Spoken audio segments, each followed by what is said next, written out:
चलिए लाइव कर दिए।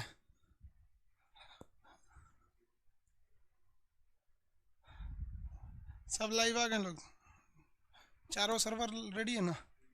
चलिए स्टार्ट करते हैं। Good afternoon class. देखिए आप सब लोग को गुड आफ्टरनून। बहुत से लोग अलग अलग स्टेट के हैं जिनका कहना है कि सर हिंदी इंग्लिश सब यूज किया कीजिए। चलिए इंग्लिश यूज करते हैं लोग। आसियान में हम आपको 10 देशों के बारे में बताए थे। आप लोग आई होप हम आपसे ये उम्मीद रखते हैं कि आप लोग एटलस खरीद लिए होंगे। आप ऑक्सफोर्ड का एटलस लेंगे, आपको हम बताए हुए हैं। अब आप 8 एडिशन लीजिए या 9th एडिशन लीजिए, इससे कोई दिक्कत नहीं है। बस इतना ध्यान रखिएगा कि हम कौन सा चीज़ पढ़ाने वाले हैं वो आपके पास उसमें उसका पेज नंबर का आइडिया रहना चाहिए कि कहाँ वो पेज है। आप लोग को बस इतना याद रखिएगा कि ऑक्सफोर्ड का लीजिए, आपका मन अब जो भी ले लीजिए, स्कूल एटलस लीजिए या स्टूडेंट लीजिए, क्योंकि बहुत से लड़कों का कॉल बस इसी चीज़ का आ रहा है कौन सा ले। लेकिन कंपनी ध्यान रखिएगा हमेशा आपका रहना चाहिए ऑक्सफोर्ड। ठीक है, कोई भी ले लीजिए। आप इसका 8 एडिशन लीजिए या 9th एडिशन लीजिए, इससे कोई बात नहीं, जरूर ले लीजिएगा ये सब चीज़ें। ठीक है, आज गांधी जयंती है, सब लोग को विश्व अहिंसा दिवस की ढेर सारी शुभकामनाएं। अपने जीवन में हमेशा अहिंसा का पालन कीजिए। मारपीट ये सब गलत बात है, इस सब पे ज़्यादा फोकस नहीं कीजिए। शब्दों में थोड़ा सा नरमी रखिए कि किसी से बात करिए, या बड़े हैं या छोटे या किसी से बात कीजिए, प्रेम से बात कीजिए, ताकि उस बात करने वाले को लगे कि यार किससे बात किए थे। आसियान में कितने देश थे? 10। आप 10 के नाम बताएंगे, ऊपर से 5 और नीचे में 5। ऊपर में आंख बंद करके इत्मीनान से जितना बोलते हैं उतना साथ साथ बोलिएगा, ज़्यादा अच्छा रहेगा। नहीं साथ बोलिएगा तो फिर गड़बड़ हो जाएगा। पहला इधर हो जाएगा म्यांमार, दिमाग में रखिएगा। म्यांमार के नीचे थाईलैंड है, म्यांमार थाईलैंड, म्यांमार थाईलैंड। उसके बाद Laos Cambodia, Laos Cambodia Vietnam, ये तो फ्रेंच ईस्ट इंडिया में आ जाएंगे सब। नीचे देखेंगे मलेशिया, इधर भी है इधर भी है, तो मलेशिया से इधर से टूटा सिंगापुर, इधर से टूटा ब्रुनेई, तो मलेशिया सिंगापुर ब्रुनेई। नीचे हो गया आपका इंडोनेशिया। दुनिया का सबसे बड़ा द्वीपों का समूह यानी ग्रुप ऑफ आइलैंड्स कौन सा है? ये है आपका इंडोनेशिया है। ये बहुत ज़्यादा द्वीप हैं सब, इसमें बहुत ज़्यादा द्वीप हैं सब। ये दुनिया का सबसे बड़ा द्वीप समूह। उसके बाद आपका फिलीपींस है। फिलीपीन की राजधानी मनीला है। फिलीपीन की राजधानी क्या है? मनीला। आपसे हम क्वेश्चन कहते हैं कि फिलीपीन की राजधानी मनीला। यहाँ पर एक बैंक है जिसका नाम है Asian development bank. Asian development bank का मुख्यालय फिलीपीन की राजधानी मनीला में है। ये आइडिया हम आपको हल्का फुल्का यहाँ तक आप लगा लिए होंगे। पाकिस्तान के बारे में कुछ बता रहे थे, चलिए थोड़ा सा पाकिस्तान के बारे में और डिटेल से देखते हैं। आज ज़्यादा लंबा क्लास नहीं चलेगा, गांधी जयंती है, फिर मेरा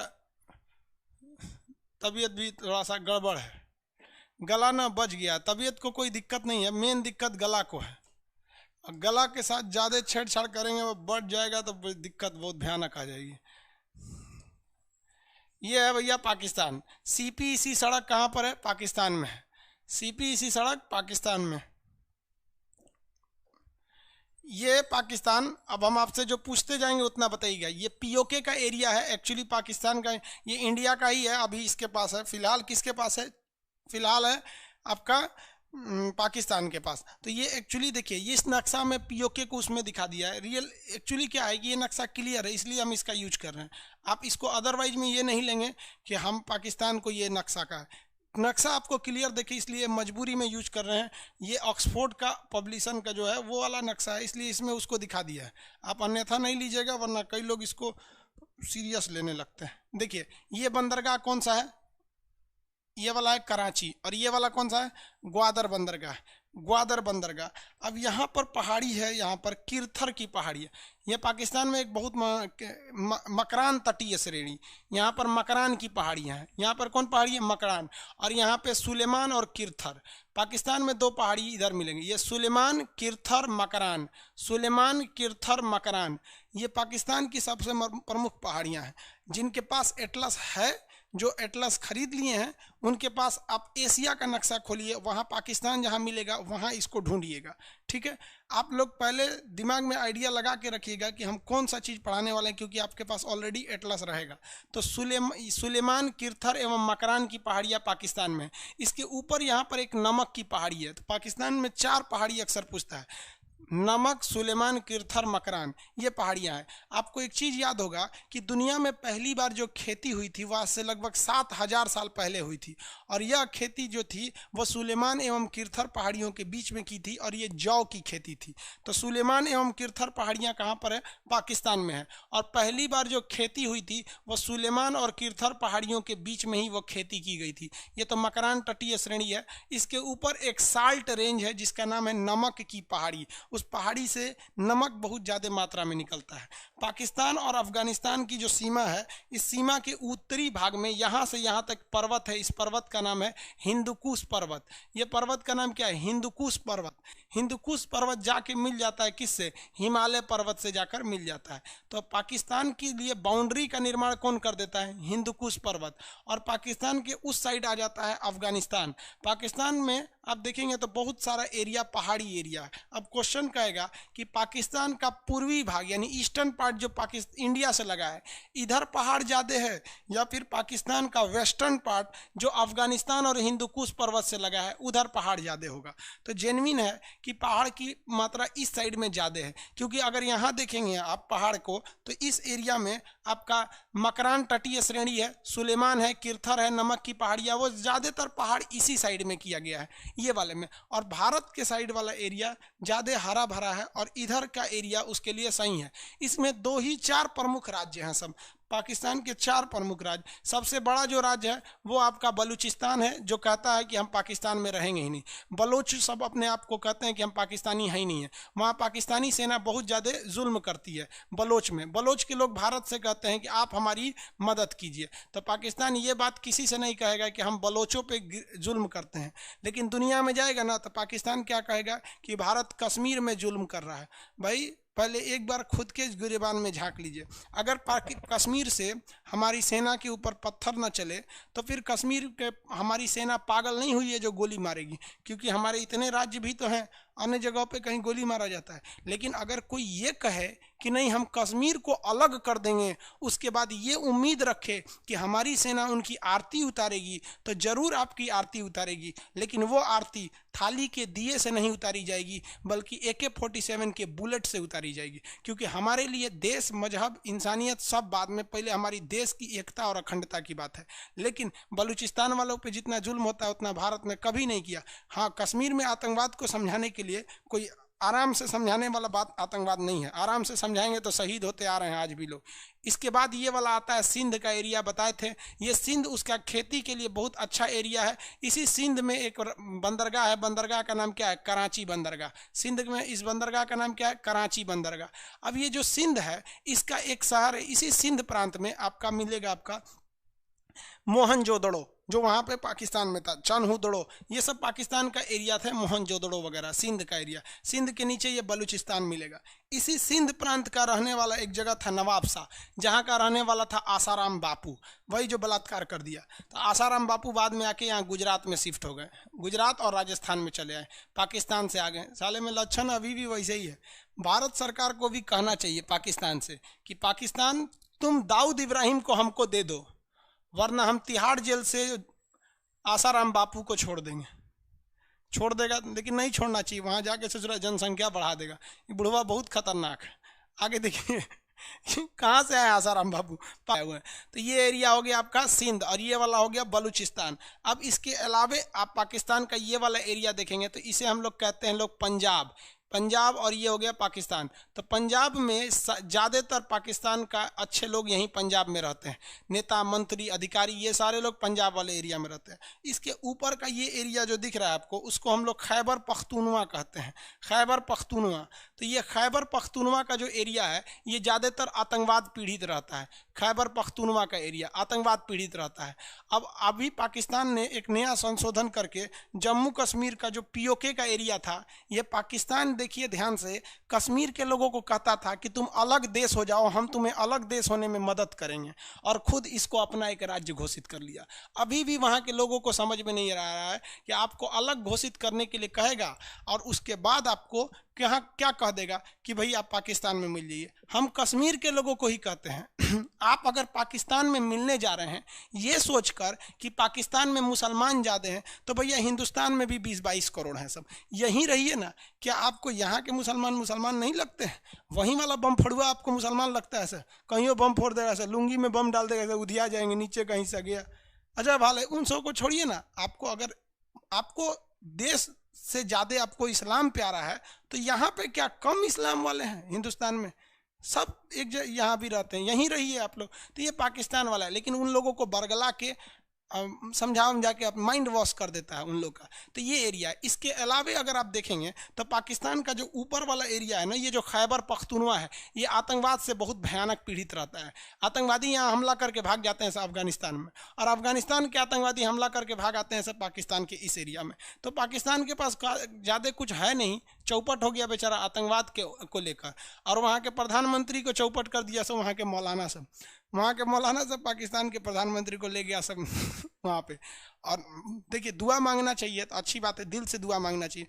आप हिंदू हैं तो प्रणाम करके ऐसे हाथ जोड़ के दुआ मांगिए, मुसलमान है तो दुआ मांगिए। लेकिन इसके बाद भी आप ये देखिए कि आप किसी पद पर बैठे हैं, तो वहाँ इमरान खान को रो रो के दुआ मांग रहा था सब, अब उसको मीडिया ने दिखा दिया। आप दिल से दुआ मांग रहे हैं तो मीडिया के सामने काहे मांग रहे हैं? दिल से दुआ मांग रहा है, कमरा में बंद होकर मांगिए कि हमारे देश को बचाइए, है कि नहीं? अभी प्रधानमंत्री के पद की गरिमा है, रो रहे हैं, दे दीजिए भाई, अच्छी बात है, आप मांगिए, हम ये नहीं कर रहे हैं। लेकिन जो चीज़ें पर्सनल हैं उनको पर्सनल रहने दीजिए। आपको मांगना है तो, लेकिन क्या कौन समझाएगा इसको? बुद्धि नाम का चीज़ें नहीं, पूरी इंडिया पूरा दुनिया मीडिया उसको हाईलाइट कर देगी, देखिए रो रहा है यहाँ पर। तो ये पाकिस्तान का एरिया है, इसके पास कुछ है नहीं। इसका ये वाला एरिया अफगानिस्तान। अब यहाँ देखिए, इस नक्शा को हम हटाते हैं, इंडिया का नक्शा लाते हैं।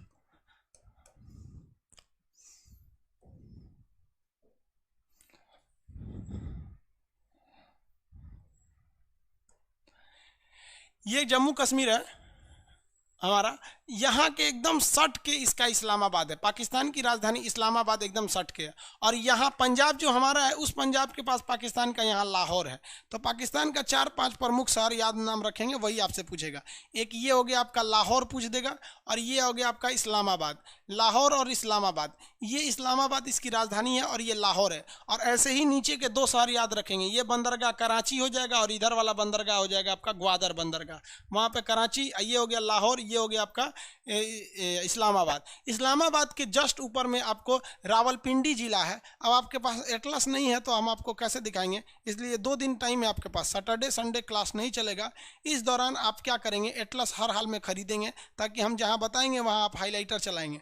आप एक हाईलाइटर खरीद लेंगे सुग्गा कलर का। सुग्गा कलर मतलब समझते हैं, इस कलर का सुग्गा कलर का हाईलाइटर खरीद लेंगे। जो जगह बोलेंगे उसको ऐसे रंग दीजिएगा। तो यहाँ पे ऐसे कराची होगा, जो लोग खरीद लिए हैं उसको कराची के पास ऐसे रंग देंगे, ऐसे ग्वादर के पास। ये लाहौर है, ये इस्लामाबाद है, ये रावलपिंडी है। रावलपिंडी जिला की 2 विशेषता, एक तो यहाँ शुएब अख्तर रावलपिंडी से बहुत फेमस है, रावलपिंडी एक्सप्रेस। और यहीं पर आपका तक्षशिला है, दुनिया की पहली यूनिवर्सिटी तक्षशिला है। जबकि दुनिया की पहली यूनिवर्सिटी जिसने हॉस्टल दिया था वो नालंदा विश्वविद्यालय है। तो ये तक्षशिला है। ये कहेगा मौर्य काल में शिक्षा का सबसे बड़ा केंद्र क्या था, तो तक्षशिला।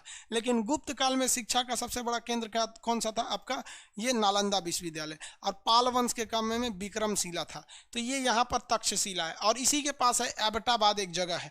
एबटाबाद जो जगह है वहीं पे ओसामा बिन लादेन मारा गया था अपने अमेरिकी सील कमांडो के ऑपरेशन में। तो ये इस्लामाबाद के पास 2 चीज़ें याद रखेगा। रावलपिंडी जिला में आता है आपका, इस्लामाबाद के पास के रावलपिंडी जिला में तक्षशिला विश्वविद्यालय। दुनिया का पहला विश्वविद्यालय तक्षशिला था, लेकिन वो हॉस्टल सुविधा नहीं देता था। अब पाकिस्तान के जो बड़े शहर हैं उनको अपने दिमाग में आइडिया लगाइए। अगर हम आपसे कहते हैं कि ग्वादर बंदरगाह, तो कभी भी आपका आइडिया ऐसे थोड़ी आएगा कि ग्वादर यहाँ होगा। आपके मन में एक आइडिया आ गया कि नहीं ग्वादर कहाँ होगा, आप अपने मन से दिमाग में आइडिया लगा लेंगे कि भैया ये कराची होगा तो ये वाला एरिया ग्वादर होगा। समझ में आ गया कि नहीं? अब जैसे हम आपको बोलते हैं ये ऊपर वाला ये है और ये, इसमें ऊपर वाले में इसमें लाहौर कौन सा होगा, तो आपको आइडिया लग गया कि भैया लाहौर भारत के पंजाब के पास है, तो ये लाहौर होगा। और ये कौन सा होगा, तो ये इस्लामाबाद होगा। इसके जस्ट ऊपर रावलपिंडी जिला आ जाएगा, उस जिला में कौन आ जाएगा, तक्षशिला। तो नक्शा का सबसे बड़ा इंपॉर्टेंस यही होता है कि आपके दिमाग में फिगर होना चाहिए। जैसे हम आपसे कह दें कि कश्मीर, तो आपका दिमाग इधर थोड़ी जाएगा, आप सीधे कश्मीर मतलब हिंदुस्तान के ऊपर चले जाते होंगे, आपका दिमाग सीधे वहाँ जाना चाहिए। तो ये इस्लामाबाद हो गया यहाँ पर। अब पर्वत बताइए, तो ये अफगानिस्तान पाकिस्तान के सीमा पे कौन सा पर्वत होगा, हिंदकुश पर्वत। इसके इधर देखेंगे तो यहाँ पे नमक की पहाड़ी, सुलेमान, किरथर, मकरान, ये 4 प्रमुख पहाड़ियों याद रखेंगे। इसका 4 नहीं 5 हो गया ना, ये हो गया आपका कौन सा पर्वत है, ये ये हिंदुकुश, नमक की पहाड़ी, सुलेमान, किरथर और मकरान पर्वत श्रेणी। जिनके पास ये नक्शा है आप लोग उसको ढूंढेंगे लोग नक्शा में कहाँ है, नहीं तो मंडे से हम आपको अब रेगुलर क्लास स्टार्ट कर देंगे। अब तक जितना क्लास है वो एज ए इंट्रोडक्शन की तरह है, लेकिन मंडे से जो क्लास है फुल फ्लेजेड हिसाब से चलेगा, जिस तरह से ऑफलाइन में चलता था। तो अभी तो हम मजबूरी है क्योंकि आपके पास एटलस की बुक भी नहीं है। यहाँ आइए, हम आपको यहाँ पर एक एग्जाम्पल के तौर पे कुछ नंबरिंग लिख देते हैं। आपको बताना है कि नंबर की जगह पे क्या है वहाँ पर। जैसे हम यहाँ लिखते हैं 1 नंबर, यहाँ लिखते हैं 2 नंबर, एक ये है और ये 3 जगह लिख देते हैं। आप यहाँ नंबरिंग के हिसाब से बताइएगा ये 3 नंबर क्या है, ये 4 नंबर क्या होगा और ये 5 नंबर बताते चलेंगे लोग ये क्या होंगे सब। ये सब शहरों के नाम लिखेंगे। जैसे मान के चलिए आपको 1 नंबर लिखना है तो 1 के जगह पे जो है उसको लिखिए, 2 के जगह पे लिखिए। फटाफट आंसर दीजिएगा इसका। आपके दिमाग में आइडिया है या नहीं?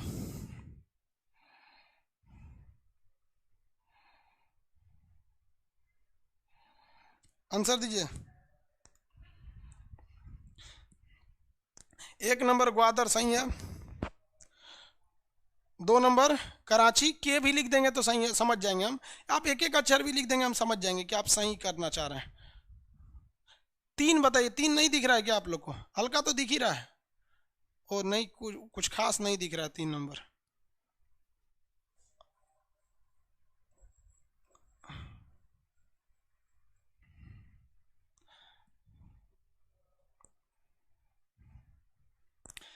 तीन चार अब तो दिख रहा हो ना, 5, 3 4 5 सब बताएंगे। Very good.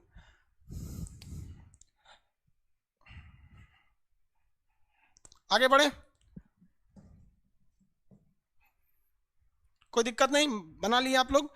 ये वाला शहर जो है वो लाहौर है और ये वाला शहर जो है वो इस्लामाबाद है और ये रावलपिंडी है। और रावलपिंडी जैसे आएगा तो आप समझ जाएंगे रावलपिंडी के पास ही तक्षशिला है और इसी के पास था एबटाबाद जहां पर ओसामा बिन लादेन छिपा हुआ था पाकिस्तान में। पाकिस्तान की राजधानी क्या है? लाहौर। पाकिस्तान की राजधानी इस्लामाबाद, लाहौर नहीं, इसका थी इस्लामाबाद। आगे बढ़ जाएं। पाकिस्तान की जोग्राफिकली एरिया आपको समझ में आ जाएगा। पाकिस्तान का अगर पूछ देगा विवादित एरिया तो ये हो गया आपका कराची, विवादित हो गया। पहाड़ बताइएगा, ये कौन सी श्रेणी हो जाएगी? मकरान तटीय श्रेणी, सुलेमान, किरथर और ये नमक की पहाड़ी। पूरा बड़ा कहेगा तो ये वाला हो जाएगा आपका हिंदुकुश पर्वत। पूरा बड़ा कहेगा तो हिंदुकुश पर्वत। हो गया कि नहीं हो गया? बाकी पाकिस्तान के पास है क्या? कुछ मसालों के मामले में पाकिस्तान थोड़ा सा बढ़िया मामले में आ जाता है। समझ में आ गया कि नहीं आ गया? ये इस्लामाबाद हो गया, लाहौर हो गया, यहाँ समझ में आ गया। बाकी कुछ शहरें हैं जो हमेशा फेमस रहती हैं, कभी बम फूटने की वजह से, कभी कुछ होने की वजह से। ये सड़क का नाम बता सकते हैं? कितने लोग बता सकते हैं ये सड़क का नाम? सड़क का नाम बताएंगे। जो सड़क बनाए हैं इस सड़क का नाम बताएंगे।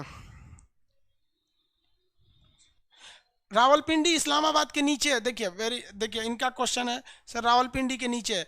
ये एक जिला जो होता है ना वो जिला का नाम कहीं लिख सकता है, तो एरिया तो बहुत बड़ा होता है ना, तो पूरा एरिया में वो नाम नहीं लिखेगा, मतलब पास में ही है वहां पर। आप समझ रहे हैं? ये समस्या आपको बहुत ज़्यादा मिलेगी। जैसे यहाँ अगर आप देख रहे होंगे नक्शा में तो कितने बड़े एरिया में लिखा है दिल्ली, जबकि जहाँ दिल्ली लिखा है ना आप देखेंगे तो वो दिल्ली लिखा है तो वो राजस्थान का एरिया है। लेकिन जहाँ दिल्ली लिखा है वहाँ जो स्टार बनाया है, तो जो पॉइंट बनाया है उस पॉइंट का मतलब होता है वो जगह कहाँ है। क्योंकि नक्शा में कोई चीज़ लिखेंगे ना काफ़ी एरिया हो जाएगा। CPEC, very good very good. CPEC का हम लोग को विरोध करना चाहिए लेकिन हम लोग नहीं कर सके। सीपीईसी का विरोध नहीं कर सके हम लोग, पुरजोर तरीके से विरोध करना चाहिए था।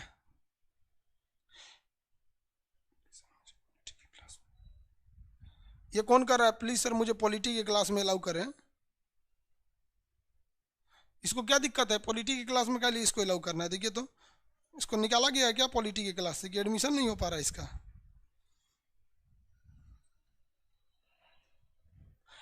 आगे देखिए, इसके बाद वाला राज्य जो है वो कौन सा मिलेगा? देश मिलेगा अफगानिस्तान।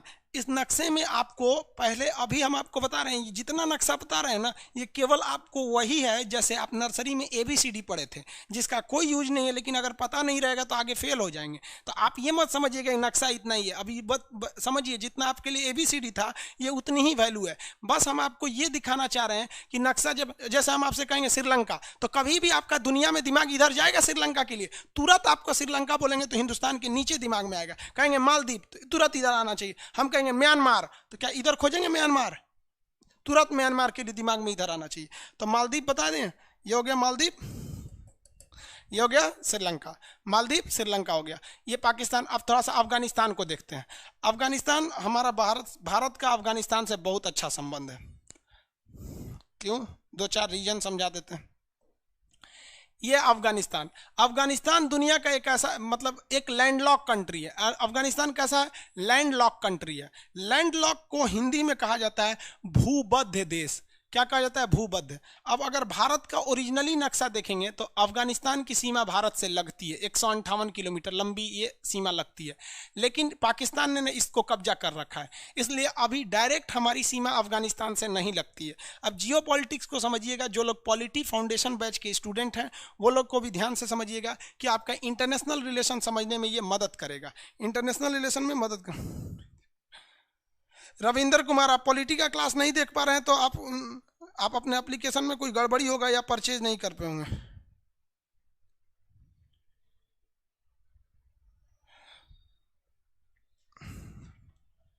भाई ऑक्सफोर्ड के सिवा किसी का एटलस नहीं लीजिएगा, नवीन पब्लिकेशन हो या कुछ भी हो।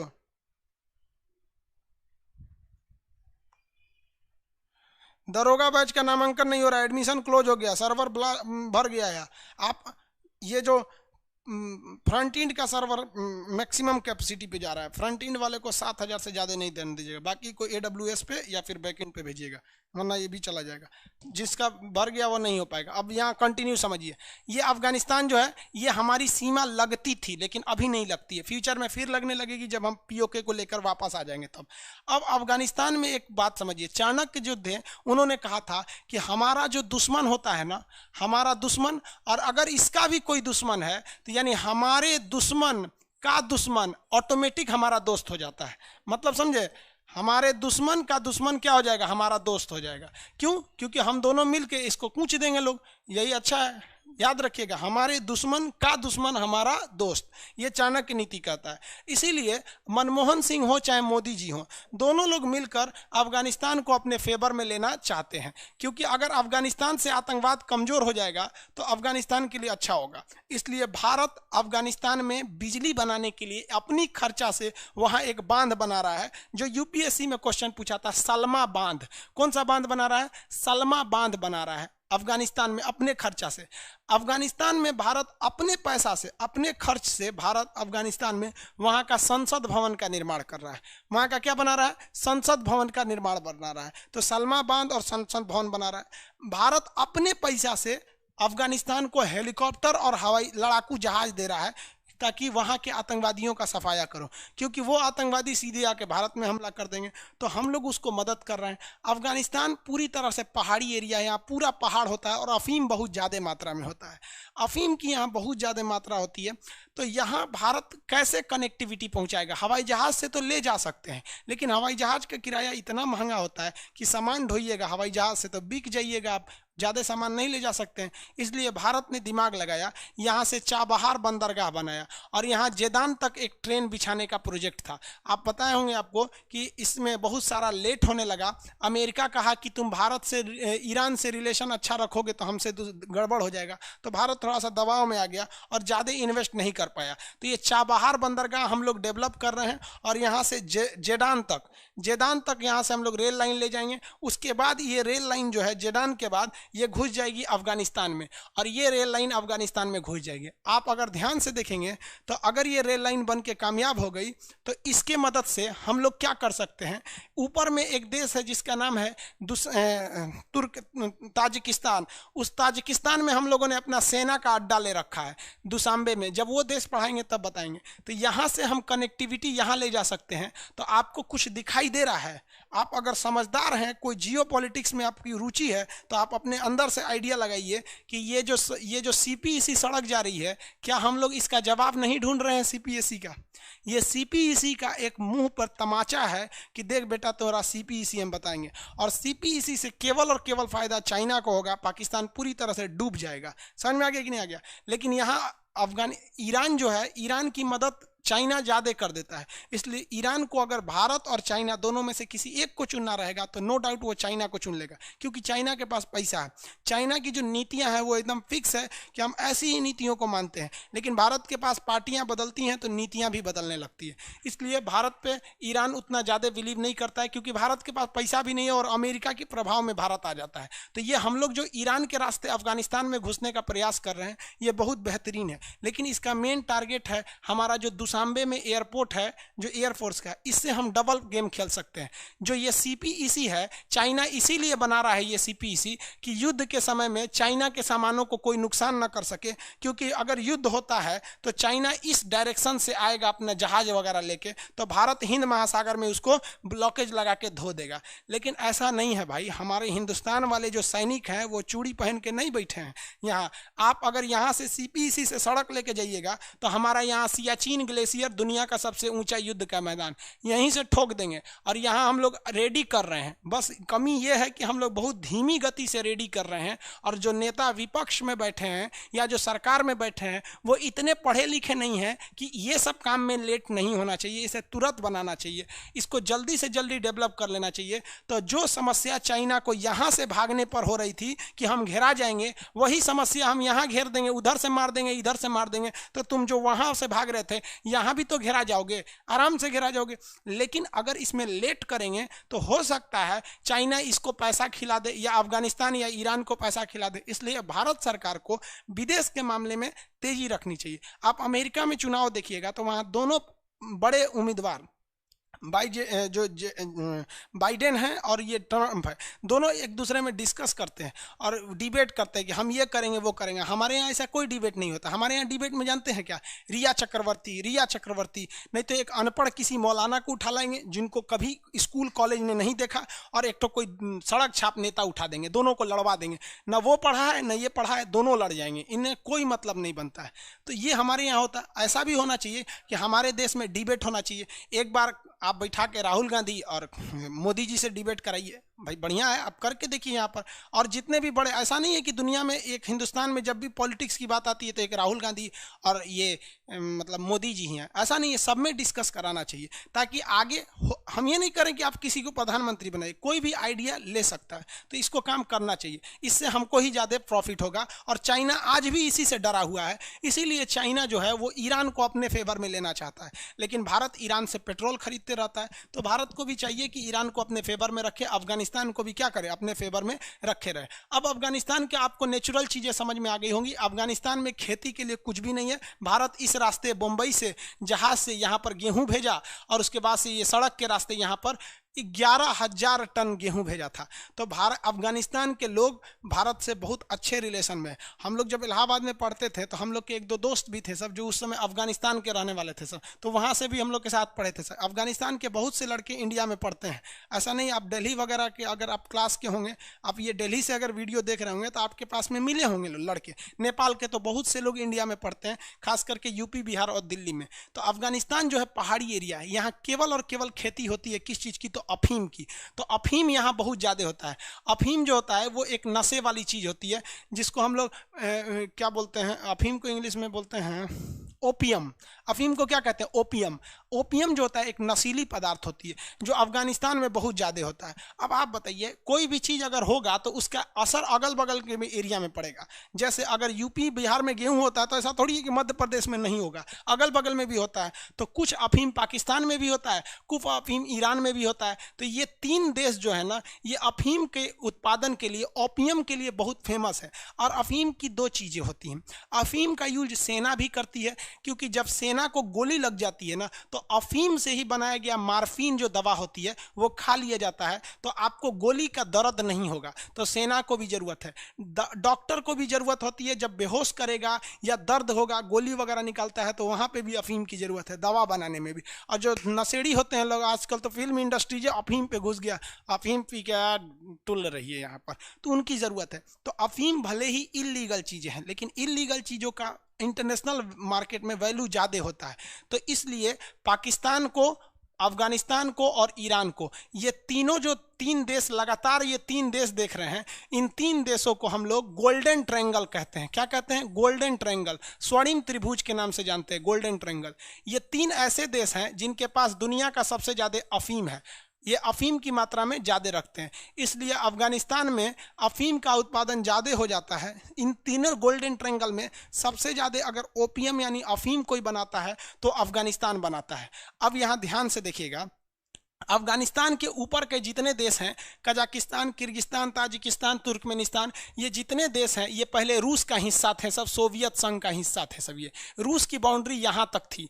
रूस ने सोचा कि हम पाकिस्तान को, उस समय शीत युद्ध चल रहा था, हम आपको कल के क्लास में शीत युद्ध बताए थे कि अमेरिका चाहता था पूरी दुनिया में हम बढ़ जाएं और रूस चाहता था हम बढ़ जाएं।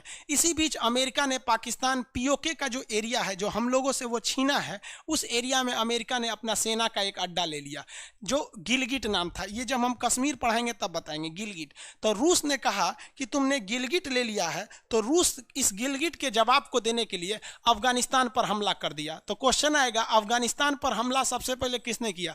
तो रूस ने किया था हमला। किस लिए? क्योंकि रूस पाकिस्तान को घेरना चाहता था। अगर पाकिस्तान को घेर लेता तो वो अमेरिका के इस जो अड्डा लिया हुआ है यहाँ पर, उसका जवाब दे सकता था।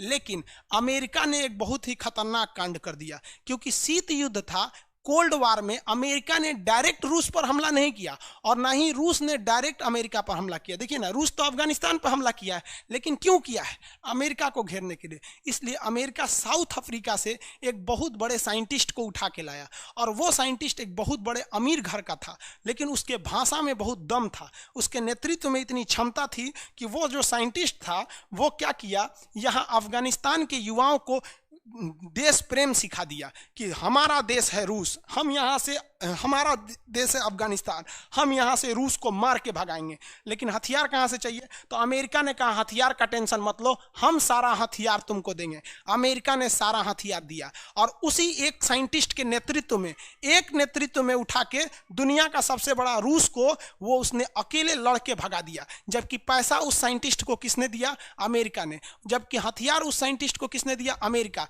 जासूसी किसने सिखाया? अमेरिका। जितने चीजों की जरूरत थी वो किसने दिया? अमेरिका ने। क्यों? क्योंकि रूस को भगाया जा सके। और वो अकेला साइंटिस्ट अफगानिस्तान के लोगों को जुटाकर और युद्ध नागरिकों को सैनिक बना के भगा दिया। उस साइंटिस्ट का नाम जानते क्या था? Osama bin Laden.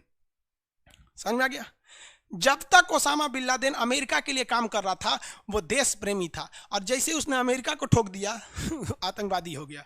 वाह रे भाई वाह, ये है शीत युद्ध। दुनिया में एक भी अगर खून बह रहा है ना द्वितीय विश्व युद्ध के बाद, तो उसके पीछे कहीं ना कहीं कारण ये कोल्ड वार यानी शीत युद्ध है। आपको पढ़ाया नहीं जाता है इस हिसाब से, इसलिए आपको लगने लगता है। आप ओसामा बिन लादेन को हथियार क्यों दिए? ओसामा बिन लादेन के पास हथियार कहाँ से आया? टेक्नोलॉजी कहाँ से आई? अमेरिका तक जाने का रास्ता क्यों आया? उसको सीआईए का ट्रेनिंग किसने दिया? उसको पैसा किसने दिया? सारा काम तो आपने किया। जब आपके इशारे पे वो रूस को मार रहा था तो फिर आपको मार दिया तो आप बुरा मान गए। आप हद है भैया। ये बात हम यूट्यूब पे बोल देंगे तो यूट्यूब अमेरिका की कंपनी है, वो हमरे को कहेगी खान साहब तू ढेर पढ़ाओ रहो लड़कन के, ढेर तू अपने पढ़ाओ यहाँ पे, इसलिए मजबूरी है। तो जो लोग यहाँ करते हैं लोग ना एप्लीकेशन के क्लास को इसीलिए कहते हैं यूट्यूब पे देख लिए तो फिर हम एक्शन ले लेते हैं, क्योंकि फिर हमारे ऊपर भी एक्शन हो सकता है। हर चीज़ें आपको खुलकर नहीं बताना चाहिए यहाँ पर, लेकिन क्लास है तो हम तो बताएंगे, इसीलिए ना ये एप्लीकेशन है। तो ये समझ में आ रहा है कि नहीं आ रहा है? आतंकवादी आप खुद बताओ। हम मानते हैं कि ओसामा बिन लादेन ने गलत किया, और 110% हम इस बात को स्वीकार करते हैं कि उसे कोई अधिकार नहीं है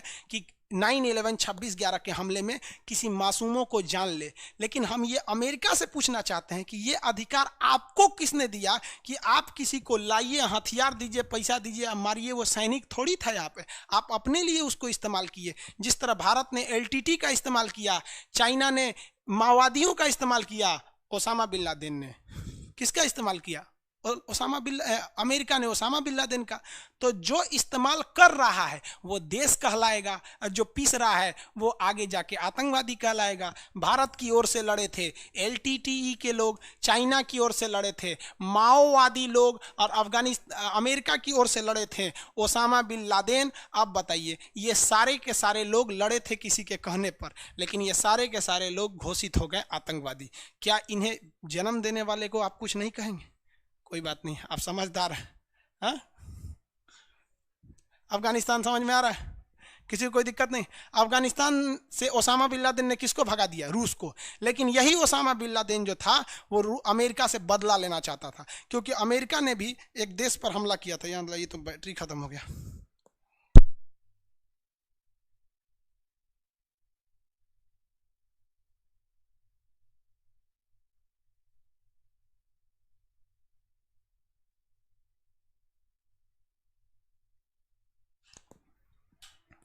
बैटरी खत्म हो गया था इसलिए आवाज़ रुक गई होगी। देखिए अब आप कहिएगा कि ओसामा बिन लादेन ने अमेरिका पे क्यों हमला कर दिया, तो इसकी कहानी पुरानी है। 1948 में अमेरिका ने फिलिस्तीन पर बम गिराया था और वहाँ के मुसलमानों को भगा दिया वहाँ से, और कहा कि यहाँ पर हम एक नया देश बनाएंगे, इजराइल। तो उसी इजराइल का बदला लेने के लिए अमेरिका ने ओसामा बिन लादेन ने अमेरिका पे बम गिरा दिया और कहा अमेरिका से कि फिलिस्तीन पर जब तुमने बम गिराया था तो बोलो वहाँ के लोगों की क्या गलती थी। हम ये बात मानते हैं, ओसामा बिन लादेन ने कहा था, हम ये बात मानते हैं कि हमारी जो हवाई हमला हुआ था इसमें अमेरिका के जो मारे गए लोग हैं उनकी कोई गलती नहीं थी। लेकिन अगर पूरी दुनिया में बम चलाने का अधिकार केवल अमेरिका को तो नहीं है। अमेरिका ने वियतनाम में इसी शीत युद्ध में 27 करोड़ बम गिरा दिए थे, वहाँ का तो पूरा तहस नहस कर दिया था। 27 करोड़ बम गिराया था। हम आगे बताएंगे आपको। ये शीत युद्ध इतना छोटा तो है ही नहीं है, ये आज तक चल रहा है शीत युद्ध। तो दुनिया में सबसे ज़्यादा जान लिया तो कोल्ड वार ने लिया। कोल्ड वार, कोल्ड वार क्या था कि हम तुमको आगे नहीं देख सकते, तुम हमको आगे नहीं देख सकते हो।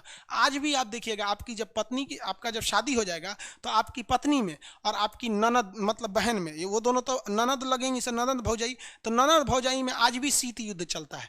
डायरेक्ट नहीं लड़ेंगे सब, लेकिन दूसरे को लड़वा देंगे सभी सब। इसमें समझदार व्यक्ति वो है जो समझ जाए शीत युद्ध क्या है। समझ में आया कि नहीं है? किसी को दिक्कत? आगे देखते हैं अफगानिस्तान के बारे में। धीरे धीरे रूस पूरी तरह से टूट गया। 1991 में रूस टूट गया, 15 देशों में टूट गया। 15 देशों का नाम याद करा देंगे, आप टेंशन नहीं लीजिए। ये अफगानिस्तान हो गया। अब अफगानिस्तान के लोग भी कुछ गलती कर दिए, देखिए कैसे। अफगानिस्तान में ओसामा बिन लादेन जब मारा गया तो उसके बाद ओसामा बिन लादेन का जब पोल खुल गया तो यहाँ पर तालिबान एक आतंकवादी संगठन है, उसका यहाँ पर उदय हो गया, तालिबान वालों का। और अफगानिस्तान यहाँ पे, अब इन आतंकवादियों को हम समझ में नहीं आता। ये कह देंगे तो बुरा मान जाएंगे लोग। ये कहते हैं अपनी लड़कियों को कि तुम क्लास 6 के ज़्यादा आगे मत पढ़ो, मतलब कक्षा 6 के आगे तुम मत पढ़ाई करो। मतलब क्यों? क्योंकि ये डरते हैं, क्योंकि इनको अपनी बेटियों पे भरोसा ही नहीं है। इनको डर लगता है कि हम अपनी बेटियां को भेजेंगे पढ़ाने के लिए तो फंस जाएगी दूसरे से। अरे यही ना रीजन है। आपकी बेटी अगर नहीं फंसेगी तो किसी दूसरे की औकात है जो फंसा ले। हम किसी लड़की को लाइन मारते रह जाएंगे, वो नहीं पढ़ना चाहेगी तो हमसे फंसेगी नहीं ना। ताली दोनों ओर से बजती है। ये कहिए कि शुरुआत लड़कवा कर देते हैं, सब यही खलिया रहते हैं आवारागर्दी के लिए। तो ये कहते हैं कि तुम क्लास करने मत जाओ क्लास 6 के बाद, क्योंकि लड़का लाइन मारेगा सब। समझ गया? लेकिन अगर कोई महिला किसी पुरुष डॉक्टर से, मेल डॉक्टर से जाके अपना इलाज करा लेती है तो ये आतंकवादी उस महिला को भी मार देते हैं। रे गदही, तुम पुरुष से जाके क्यों इलाज कराई? अरे लोल, तुमने महिलाओं को क्लास 6 से ज्यादा पढ़ने नहीं दिया तो महिला डॉक्टर पैदा कहाँ से होगी रे? तो जो बीमार पड़ल है वो पुरुष से ना दिखाएगी तो चाचा से दिखाएगी तोरा। अजब हाल है भाई, सारा नियम कानून महिलाओं पे लग जाता है। चलो भैया, आप अगर चाहते हो कि आपकी महिलाएं, मतलब ये जो प्रेम वाली चीज़ें होती हैं, ये किसी की संस्कृति में नहीं है, ना हमारी संस्कृति में है और ना ही वो सनातन संस्कृति या नहीं हिंदू धर्म की संस्कृति में, ना इस्लामिक धर्म की संस्कृति में। अगर आप इसको रोकना चाहते हैं, अच्छी बात है कि चलिए आप अपनी संस्कृति को बचाना चाहते हैं। वेस्टर्न कल्चर, हिंदुस्तान में भी वेस्टर्न कल्चर आ गया है। यहाँ पे भी लड़कियों को कहिए तो आप अपने दिमाग लगाते, तो कम से कम लड़कियों के लिए अलग कॉलेज खोल दीजिए। हिंदुस्तान में आज भी लाखों ऐसे कॉलेज है जिसमें केवल लड़कियां पढ़ती हैं। ऐसा तो कम से कम, आप सीधे कहते हैं पढ़ने नहीं देंगे। मलाला यूसुफजई को सीधे बम मार दिया, अजब हाल है। पोलियो ड्रॉप पिलाते हैं सब ना, तो आतंकवादी कहते हैं सब अफगानिस्तान वाला, पाकिस्तान वाला, नहीं पोलियो मत पिलाना, क्योंकि जिस बच्चा को तुम पोलियो पिला रहे हो ना, ये 2 बूंद इसीलिए पिलाया जा रहा है कि जब ये बड़ा होगा तो इससे 2 बच्चा पैदा होगा। अब जरा आप सोचिए, इन सालों को ये समझ नहीं है कि ये बच्चा बड़ा होकर आगे डॉक्टर बने कि इंजीनियर बने, इसका टेंशन नहीं है। उनको टेंशन इस बात का है कि बड़ा होकर धड़ाधड़ बच्चा पैदा करे। अरे भैया, इतना बच्चा पैदा करने का शौक है तो भेज दो अपने अपने मेहरारू लोग को हिंदुस्तान में। अब बोलो कि इनको गर्भवती करके भेज दो, यहाँ से भेज देगा सब वहाँ पे। अजब हाल है। ये पाकिस्तान अफगानिस्तान वालों को समझे में नहीं आता है यहाँ पे। ये गलत चीज़ें हैं ना। ये पोलियो 2 बूंद पिलाइएगा अगर किसी को, तो आप बताइए 2 बूंद पोलियो पिलाने से 2 लड़का होगा। अब वहां की सरकार भी लोल है, कहती कि ना 2 बूंद, अरे कटोरा से पियाओ, सोचो 1 कटोरा पिया दो। क्यों? क्योंकि अगर यहाँ पर मान लीजिए पोलियो रहेगा तो वायरस डिजीज है, वो इंडिया में भी चला आएगा घूम फिर के, कैसे चाइना से कोरोना चला है। इसलिए भारत को टेंशन है, हम लोग कोई शुभचिंतक थोड़े बैठल है। तो एक आतंकवाद का समस्या है यहाँ पर। अब यहाँ देखिए क्या हुआ, अफगानिस्तान का खामियाजा भुगतना पड़ गया म्यांमार के लोगों को। म्यांमार के लोगों को कैसे, देखिए सब लोग समझ रहे हैं लोग ना, किसी को कोई दिक्कत नहीं। सर आपका कितना यूट्यूब चैनल है? मेरा एक ही यूट्यूब चैनल है, खान सर, खान जी श्री सर। अरे कुछ लोग नकली चैनल बना देते हैं, उन लोग को भी कहते हैं नाम चैनल पे एकदम स्पष्ट नाम लिख दीजिएगा, ये खान सर का ओरिजिनल चैनल नहीं है, सीधे, नहीं तो किसी दिन हम उठेंगे तो फिर एक्शन ले लेंगे। देखिए इनका खामियाजा कैसे, भाई कमेंट में नहीं ध्यान दीजिए। यहाँ देखिए अफगानिस्तान में एक जगह है बामियान, अफगानिस्तान का एक जगह है बामियान, उसकी राजधानी काबुल के पास है, उसकी अफगानिस्तान की राजधानी काबुल के पास है बामियान। इस बामियान में महात्मा बुद्ध की दुनिया की सबसे ऊंची मूर्ति थी, वो एक पहाड़ को काटकर बनाया गया था मूर्ति बामियान में, वो बहुत ही बड़ी मूर्ति थी बामियान की। आपको अगर वो दिखाएंगे मूर्ति तो देखिएगा, बामियान की जो मूर्ति थी उसको मार के गिरा दिया अफगानिस्तान वालों ने।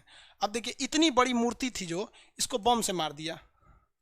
क्या जरूरत थी बम से मारने की मूर्ति को? इतना बड़ा मूर्ति इतना मेहनत से बनाया गया था, अब बम से उड़ा दिया लोगों ने मूर्ति को।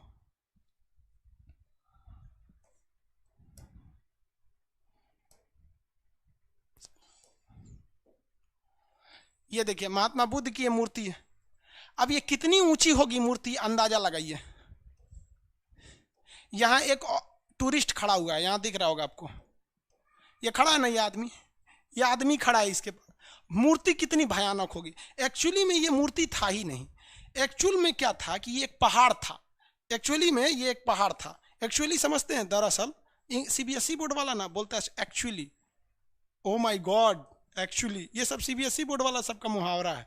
तो देखिए ये एक्चुअल में एक पहाड़ था, विशाल पहाड़ था। इस पहाड़ को कारीगरों ने काट काट कर उसमें महात्मा बुद्ध की मूर्ति बनाई। अब अफगानिस्तान वालों ने आए तो बम मार के उड़ा दिया, तालिबान वालों ने। बताओ भैया, बताइए कितना मेहनत से बनाया था, बम मार के उड़ा दिया। इसका खामियाजा म्यांमार में कैसे भुगतना पड़ा।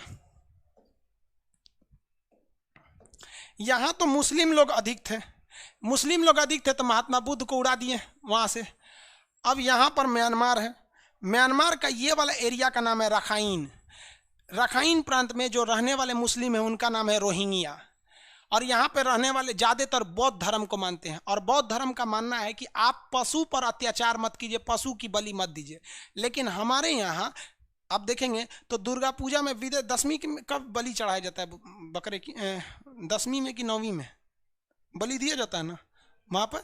तो वहाँ पर तो भारत में भी बलि चढ़ाने की परंपरा है। लेकिन यहाँ पर भारत में अगर देखेंगे तो हिंदू धर्म में भी बलि चढ़ाने की परंपरा है कुछ खास समय में, जैसे दुर्गा पूजा। लेकिन अगर मुसलमान धर्म में देखेंगे तो इस्लाम धर्म में बकरीद में तो बहुत ज़्यादा कुर्बानी दिया जाता है, तो वो भी एक परंपरा है। तो हिंदुस्तान में कुर्बानी को लोग उतना सीरियसली नहीं लेते हैं, क्योंकि यहाँ मुसलमान और हिंदू यही 2 धर्म की अधिकता है। तो हिंदू धर्म में भी बलि की परंपरा है, तो वो भी नॉर्मल लेते हैं इसको। और मुसलमान में तो भाई बकरीद त्यौहार है उसका, तो वो भी नॉर्मल लेते हैं। लेकिन जहाँ बौद्ध धर्म की अधिकता है, यानी कहाँ पर, म्यांमार में, यहाँ पर तो बौद्ध धर्म महात्मा बुद्ध कहिए के गए थे कि आप अत्याचार मत कीजिए। तो ये इस लोगों से कहते थे कि तुम बकरीद में कुर्बानी मत दो, तो ये लोग देते थे लोग। तो इसने कह दिया यहाँ की सरकार ने कि आपको बकरीद में कुर्बानी देना है तो घर के अंदर दीजिए, बाहर सामूहिक रूप से मत दीजिए। तो ये लोग मानिए नहीं रहे थे। तब तक यहाँ पर हो गया ये इन्होंने क्या तोड़ दिया, बम से उड़ा दिया। जब बम से उड़ाया था इन लोगों ने, तो इन लोगों ने उसका जरा भी विरोध नहीं किया।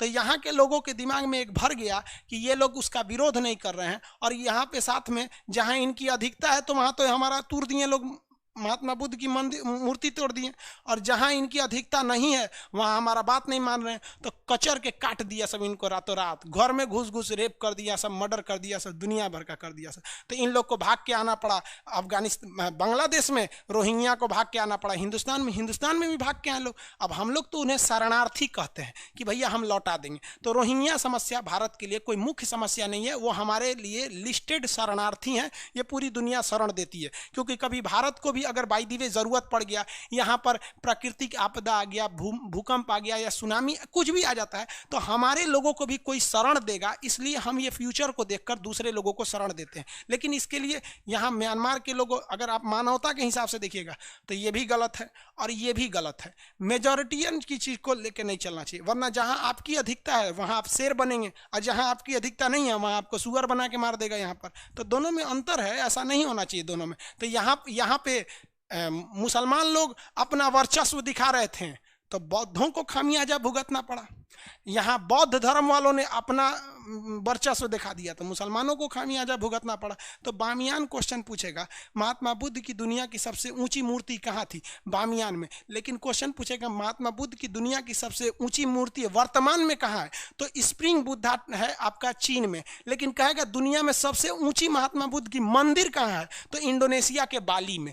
देखिए मूर्ति थी अफगानिस्तान में, मूर्ति है चीन में, मंदिर ऊंचा तो बाली में, इंडोनेशिया के बाली में महात्मा बुद्ध की। हालांकि महात्मा बुद्ध हिंदुस्तान से आए, यहाँ पे तो आपको बढ़ाई भी किए हैं। महात्मा बुद्ध लुम्बिनी के थे, बिहार में ज्ञान मिला, यूपी में आके उपदेश दिए, यहाँ से चल गया। हालांकि हिंदुस्तान में बौद्ध धर्म की उतने ज़्यादा लोग नहीं हैं। आप में से बहुत लोग बौद्ध धर्म को फॉलो करते होंगे, समझ में आ गया कि नहीं।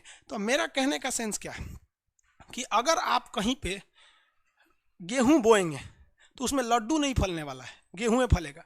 अगर आप जहर बोएंगे तो जहरे फैलेगा। तो सबको मिल बांट के रहना चाहिए। आप यहाँ पर अगर उस महात्मा बुद्ध की जो मूर्ति थी, आज अफगानिस्तान की अर्थव्यवस्था कितनी चौपट हो गई है, अगर उस मूर्ति को अच्छा से सजा देता और 100 रुपया टिकट देता ना कि 100 रुपया में आके देखो, तो चाइना वाले जाते उस मूर्ति को देखने, भारत के बौद्ध लोग जाते, लोग म्यांमार वाले जाते, जापान वाले, ये सब बौद्ध वाले हैं सब, थाईलैंड वाले, ये सब जाते सब, और अफगानिस्तान बहुत ज़्यादा पैसे से अमीर हो जाता है। और आपको विश्वास नहीं है ना, तो आप एक बार बिहार आइएगा और बिहार में बोध गया जाइएगा।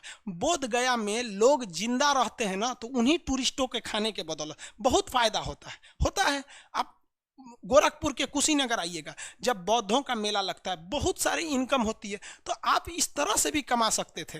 और बम मार दिए तो केवल गाली सुने, इससे ज़्यादा तो कुछ नहीं हुआ, क्योंकि एक सभ्य समाज की ये परंपरा नहीं होती है। तो ये अफगानिस्तान में भी एक समस्या थी जिसे लेकर अफगानिस्तान झेल रहा है, जिस वजह से हमारी सारी नीतियाँ वहाँ सक्सेस नहीं होती है। अफगानिस्तान के पब्लिक हम हिंदुस्तानियों को पसंद करते हैं, अफगानिस्तान की गवर्नमेंट हम हिंदुस्तानियों को पसंद करती है, लेकिन जो वहाँ उग्रवादी संगठन है उन लोग के आंख में हम लोग खटकते हैं। हमारा बस चलता, हमारा कब्बे उठा के मार देगा सब। इसलिए कहते हैं कि यूट्यूब पे इस सब चीज़ को यूट्यूब पे नहीं बता सकता आदमी खुल के, क्योंकि नॉर्म्स होते हैं उसके। आप समझ रहे होंगे इस अफगानिस्तान वाला इशू को, समझ में आ गया कि नहीं आ गया? किसी को कोई दिक्कत है? अफगानिस्तान समझ में आ रहा है? प्रवीण कुमार शर्मा जी, सर आप गजब पढ़ाते हैं। अरे भाई अभी तो शुरुआत हुआ है, अभी आप जाने का है। सर रोड खत्म, सर सीपीएससी रोड खत्म हो सकता है क्या? खत्म कैसे हो सकता है? मार के गिरा दीजिए, और कैसे खत्म होगा? सिंपल सा रास्ता है, सीपीएससी को खत्म करना।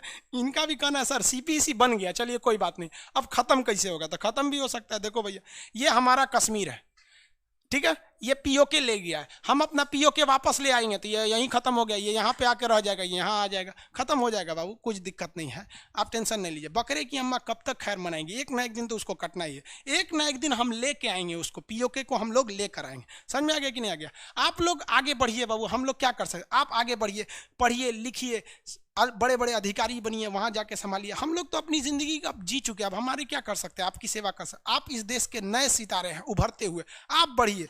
जिस दिन आप बढ़ेंगे ना, जिस दिन आप पढ़े लिखे रहेंगे, उस दिन सरकार के आंख में आंख डाल के कहेंगे कि आप पीओके लाएंगे ना तो अगली बार वोट देंगे, आप ये करिएगा तब हम ये करेंगे। वरना अगर आप अनपढ़ रहेंगे ना, केवल जाति धर्म में बटे रहेंगे, तो हम अपने हिंदुस्तान को बहुत खोएंगे। आपको अपना हिंदुस्तान बहुत अच्छा दिखता होगा केवल अगर आप हिंदुस्तान में रह के हिंदुस्तान को देखेंगे तब, लेकिन अगर दूर से देखेंगे तो आपको लगेगा कि इन नेताओं ने हमसे क्या क्या नहीं छीना। उतना छीन लिया जितना ये छीन सकते थे, हर चीज गंवा दिया। ना इजराइल, ना ही हमारा ईरान से अच्छा सा दोस्ती है, ना ही अफगानिस्तान से अच्छा से दोस्ती है, श्रीलंका से, नेपाल जो कुछ नहीं कर सकता था आंख दिखा रहा है। क्यों? क्योंकि हम लोग ने उस हिसाब से सोचा ही नहीं। उससे गड़बड़ी हमारी भी है, हम लोग ने वैसे ही लोगों के चुन के ही भेजा जिनको कोई मतलब ही नहीं रहता है। समझ में आ रहा है कि नहीं आ रहा है? आई होप आप इसको समझ रहे होंगे। आज गांधी जयंती है, इसलिए आज अब मार धार वाला चीज बहुत कम बताना चाहिए, लेकिन देखिए आज मार धार वाला चीज बता दी, इसलिए आज हम ज्यादा नहीं पढ़ाएंगे, समय भी हो गया सर।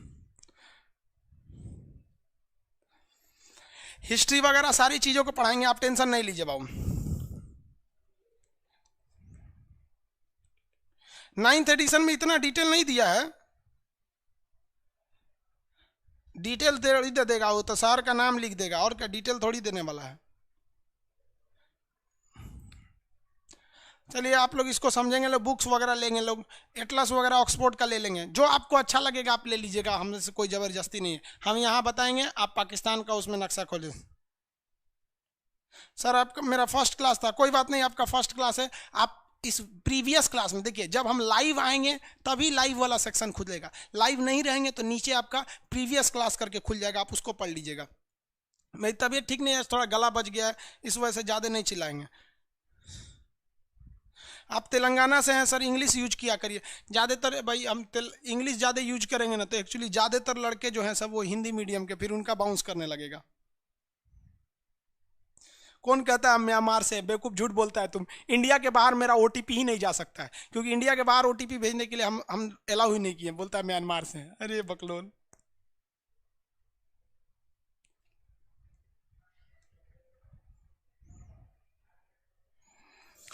चलिए अब हम लोग मंडे के क्लास में मिलेंगे। सैटरडे संडे आपका छुट्टी रहता है। पूरे बैच का फाउंडेशन करवा दीजिए, पूरा बैच का करवाएंगे बाबू। आप देखिए, बात समझिए, हम जो पढ़ाते हैं हम बेसिकली फोकस करते हैं पुअर फैमिली के स्टूडेंट्स पे या फिर मिडिल फैमिली को। इसी को ध्यान में रखते हुए हमारा जो एप्लीकेशन है वो आईफोन में खुलता ही नहीं, मीडियम फैमिली को ध्यान में रखते हुए। अब ये लोग से एक बार में ये फीस ही नहीं दे पाते, इसलिए आपको भी पता नहीं चलेगा। आप 200 दे के कोई एक सब्जेक्ट पढ़ लीजिए, 199 दे के पढ़ लीजिए। मैप का एडमिशन शुरुआत में कितने में हुआ था? 150 में हुआ था। दरोगा बैच का कितने में हुआ था? 11 रुपये में हुआ था। पॉलिटी का कितने में हुआ था? 11 रुपये में हुआ था।